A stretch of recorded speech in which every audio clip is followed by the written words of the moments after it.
স্রোতের বাইরে গিয়ে দুটি কথা বলতে চাই। যদি সময় হয়, সম্ভব হয় তাহলে শুনবেন। আর যদি একটু চিন্তার উদয় হয় আর কি। আর যদি না শুনেন তাতেও আমার জন্য ভালো। একটু বকা কম শুনবো। আসসালামু আলাইকুম ওয়া রাহমাতুল্লাহি ওয়া বারাকাতুহু। সূরা আল ইমরানের 103 নম্বর আয়াতে আল্লাহ তাআলা ইরশাদ করেন, ওয়াতাসিমু বিহাবিলিল্লাহি জামিআ ওয়া লা তাফাররাকু। তোমরা আল্লাহ তাআলার রশি অর্থাৎ আল্লাহ তাআলার দ্বীন ও কিতাবকে আঁকড়ে ধরো এবং পরস্পর বিচ্ছিন্ন হয় না। এবং সূরা আনফালের 46 নম্বর আয়াতে আল্লাহ তাআলা ইরশাদ করেন, ওয়া আতিউল্লাহ ওয়া রাসূলাহু ওয়া লা তানাযাউ ফাতাফশালু ওয়া তাযহাবা রিহুকুম ওয়াসবিরু ইন্নাল্লাহা মা'আস সাবিরিন। অর্থাৎ তোমরা আল্লাহ ও তার রাসূলের আনুগত্য করো এবং তোমরা পরস্পর বিবাদে লিপ্ত হয় না, নতুবা তোমরা ব্যর্থ হবে এবং তোমাদের শক্তি বিনষ্ট হবে, এবং তোমরা ধৈর্য ধরো, নিশ্চয় আল্লাহ তাআলা ধৈর্যশীলদের সঙ্গে রয়েছেন। এবং সূরা হুজুরাতের 10 নম্বর আয়াতে আল্লাহ তাআলা ইরশাদ করেন, ইন্নামাল মুমিনুনা ইখওয়া। নিশ্চয়ই মুমিনরা পরস্পর ভাই ভাই। এবং মুসলিম শরীফের এক হাদিসে বর্ণিত হয়েছে, আন আবি হুরায়রা রাদিয়াল্লাহু আনহু قال قال رسول الله صلى الله عليه وسلم لا تحاسدوا ولا تناجشوا ولا تباغضوا ولا تدابروا ولا يبيع بعضكم على بيع بعض وكونوا عباد الله إخوانا المسلم أخو المسلم لا يظلمه ولا يحقره ولا يخذله التقوى ها هنا ويشير إلى صدره 3 مرات بحسب امرئ من الشر أن يحقر أخاه المسلم كل المسلم على المسلم حرام دمه وماله وعرضه।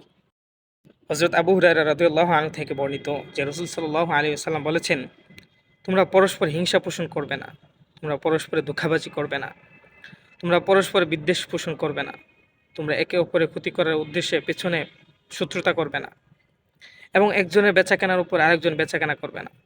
তোমরা আল্লাহর বান্দা হিসেবে একে অপরের ভাই ভাই হয়ে থাকো। একজন মুসলমান অপর মুসলমানের ভাই, সে তার উপর জুলুম করবে না, তাকে অপদস্থ করবে না, তাকে তুচ্ছ তাচ্ছিল্য করবে না। এবং তাকওয়া, এখানে এই কথা বলে রাসূল সাল্লাল্লাহু আলাইহি ওয়াসাল্লাম তার সিনার দিকে 3বার ইশারা করলেন। একজন মানুষ মন্দ হওয়ার জন্য এটাই যথেষ্ট যে সে তার অপর মুসলমান ভাইকে তুচ্ছ তাচ্ছিল্য করবে। একজন মুসলমানের জন্য অপর মুসলমানের জান মাল ইজ্জত আবরু সব কিছু হারাম। কোরআন হাদিসের আরও বিভিন্ন জায়গায় ঐক্যবদ্ধ হয়ে থাকার কথা বলা হয়েছে। আজকে যারা আমরা এই সমস্ত আয়াত এবং হাদিস পড়তেছি, তারা নিজেদের মধ্যে কতটুকু ঐক্যবদ্ধ হয়ে আছি? জনসাধারণ বাদ দিলাম, যারা হুজুর আছি অর্থাৎ যারা কোরআন হাদিসের জ্ঞান আমরা যারা অর্জন করেছি, তারা কতটুকু দলবদ্ধ হয়ে আছি? আজকে দেখলাম এক ভাই পোস্ট করেছে, মুফতি সাহেব, যে সমন্বয়ক ভাইদের দৃষ্টি আকর্ষণ করছি আল হাদিসদেরকে নিষিদ্ধ করার সময়ের দাবি। আরে ভাই, এটা কোন ধরনের পোস্ট? আল হাদিসদেরকে কেন নিষিদ্ধ করতে হবে? এই সমস্ত কামড়াকামড়ি কবে শেষ হবে? আরেক দল দেখলাম সংবাদ সম্মেলন করতেছে যে ডক্টর আফম খালিদকে কেন অন্তর্বর্তী সরকারের উপদেষ্টা বানানো হলো, তাকে এই পদ থেকে বাতিল করা হোক। সে ওহাবি, সে মাজার দেখতে পারে না, সে এই করে সে করে। আরে ভাই, এটা কোন ধরনের কথা? এই সমস্ত কামড়াকামড়ি কখন শেষ করবেন আপনারা? আমরা নিজেরাই যদি নিজেদের মধ্যে ঐক্যবদ্ধ হয়ে না থাকতে পারি, তাহলে জনসাধারণকে কীভাবে ঐক্যবদ্ধ করব? আর ঐক্যবদ্ধ ছাড়া কীভাবে সরকার গঠনের স্বপ্ন দেখি? যারা ইসলামী দলে ইসলামী রাজনীতি করে তারাও স্বপ্ন দেখতেছে যে তারা সরকার গঠন করবে। যারা রাজনীতি করে না, ইসলামী দল আছে কিন্তু তারা রাজনীতি করে না, তারাও স্বপ্ন দেখে যে তারাও কি করবে, মানে তাদের পক্ষের একজন লোক, তাদের মতাদর্শের একজন লোক সরকারে যাক। তাহলে সরকার যাবে, আপনি তো জনসাধারণের তো পরে নিজেদের মধ্যে নিজেরা কতটুকু নিজেদের আস্থা অর্জন করতে পেরেছেন? আপনি হেফাজত করেন, হেফাজত হয়ে আপনি সরকার গঠন করতে চান। আপনি কি এই জামাত ইসলাম এবং সুন্নি ভাই যারা আছে এবং যারা এই আপনার বিরোধী যারা আছে, হ্যাঁ হ্যাঁ আপনার মতের বিরুদ্ধে যারা আছে, তাদের আস্থা অর্জন করতে পেরেছেন যে আপনি সরকারে গেলে তারা নিরাপদে থাকবে? এই আস্থাটা কি আপনি তাদের কাছ থেকে অর্জন করতে পেরেছেন কিনা?